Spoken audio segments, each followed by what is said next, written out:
maswerte ka, high functioning ka. Ang gusto namin mga parents na may severe ASD ay at least maging kagaya mo. Sigurado ka ba? Wala ka namang autism eh. Hindi ka naman halatang may autism ka. Paano ka naging autistic? Nakapagtapos ka naman, nakapagtrabaho ka naman, at nakapagsalita ka naman.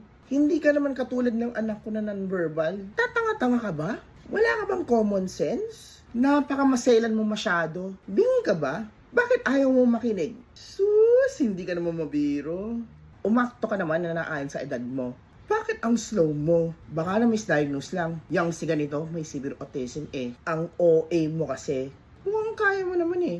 May pasulat-sulat ka pa, di na lang sabihin. Pipi ka ba? Bakit hindi ka makapagsalita? Nahihilo ka kasi natataranta ka. Hindi ko kailangan ng mga paliwanag mo. Gumagawa ka lang ng paraan para magpalusot ka. Whether you like it or not, zipper mo bibig mo. Simpleng instructions lang, hindi mo naman magawa. Hindi mundo ang mag-a-adjust sa'yo.